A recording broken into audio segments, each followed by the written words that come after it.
स्कूलों में एक बार फिर से फीस बढ़ोतरी होने के चलते हाहाकार मचा है। लगातार एबीपी न्यूज़ आपको ग्राउंड रिपोर्ट दिखा रहा है, जहां पर परेशान अभिभावक आपको नज़र आएंगे, परेशान बच्चे नज़र आ रहे हैं जिन्हें स्कूल में एंट्री तक नहीं दी जा रही है। क्या सल्यूशन है, क्या समाधान है, ये जानने के लिए इस वक्त हमारे साथ वकील अशोक अग्रवाल जी मौजूद हैं। उनसे बात करते हैं। अशोक जी, समाधान क्या है? परेशानी वही लंबी चलती आ रही है, वही स्ट्रगल चलता आ रहा है, हम भी कई सालों से कवर कर रहे हैं, लेकिन अब जब नई सरकार भी दिल्ली में गठित हो गई है, फिर से फीस बढ़ोतरी की बात आ रही है। हालांकि जो शिक्षा मंत्री है वो ये दावा कर रहे हैं कि ऐसा नहीं किया जाएगा, कंट्रोल किया जाएगा, पर फिलहाल क्या अभिभावकों के लिए कोई ऐसा नियम बनाया गया है उनको सेफ गार्ड करने के लिए, बचाने के लिए, कि फीस रेगुलेशन जो है वो कहाँ तक लिमिट की जा सकती है? देखिए, आप ये समझिए कि 1997 में फर्स्ट टाइम निजी स्कूलों ने 40% से लेकर 400% फीस बढ़ाई, फर्स्ट टाइम इंडिया में।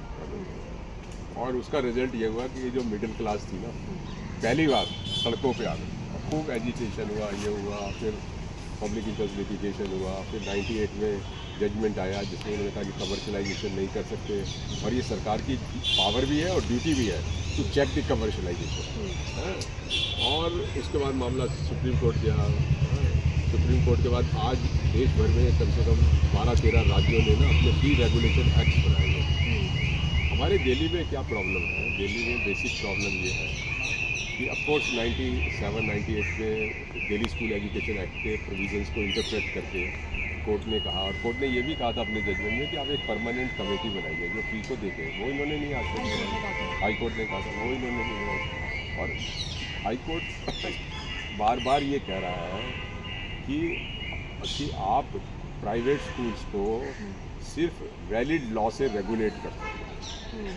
अब दिल्ली में हुआ क्या है पिछले 10-11 साल में कोई इन्होंने वैलिड लॉ, रोबस्ट कानून बनाते हैं तो अलग बात होती, इन्होंने वो नहीं बनाया। जब कोई बात हुई इन्होंने सर्कुलर इशू कर दिया, हाई कोर्ट में वो जर्नली सर्कुलर जो है वो स्टे हो गए हैं।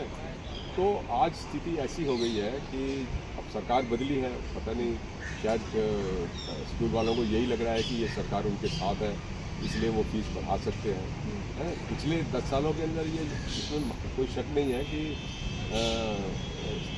आम आदमी पार्टी की सरकार ने एक दबाव को बना के रखा प्राइवेट स्कूलों को, और उनके जो वकील थे वो भी काफ़ी स्ट्रांगली कोर्ट में स्कूल वालों के खिलाफ थे।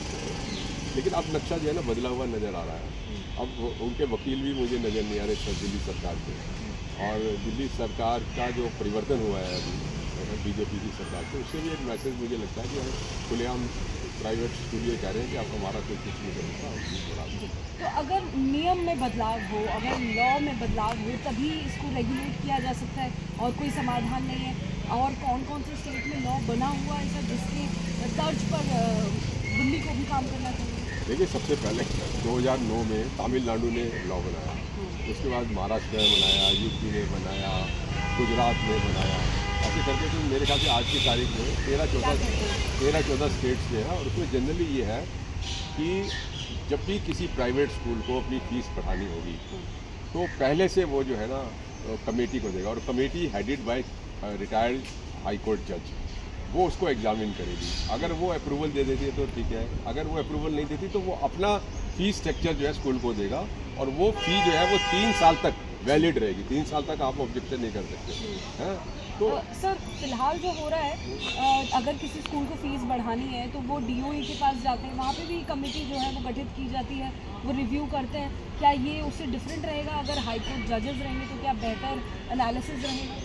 नहीं, अभी जो दिल्ली में है ना, दिल्ली में ना जो गवर्नमेंट लैंड के ऊपर है, उसके लिए एक लॉ ये है कि स्कूलों को जब भी कोई फीस बढ़ानी है तो वो गवर्नमेंट से परमिशन लेंगे। और जनरली जो हाई कोर्ट में केसेस नज़र आ रहे हैं ना, ये वही है।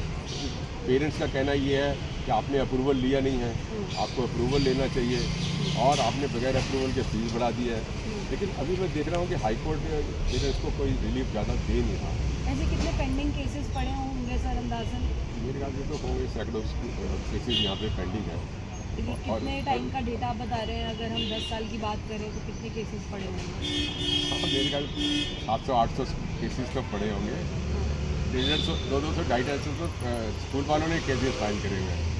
पेरेंट्स हाँ, वो जो अनिल देव सिंह कमेटी की जो रिपोर्ट्स थी उनके खिलाफ, क्योंकि अनिल देव सिंह कमेटी ने ये देखा था, 1000 स्कूलों को देखा था और उन्होंने ये देखा था कि 80% स्कूल एक्सेस फीस लिया है और उनको डायरेक्शन दी थी कि आप ये फ़ी वापस करो विद 9% इंटरेस्ट, लेकिन वो सारे मामले भी यहाँ पेंडिंग पड़े हुए हैं। तो मेरे ख्याल से 800-900 मैटर जो है फ़ी रिलेटिंग आज दिल्ली हाई कोर्ट के अंदर पड़े हुए हैं और कोई बहुत ज़्यादा अच्छा रिजल्ट हमको दिख नहीं रहा। लेकिन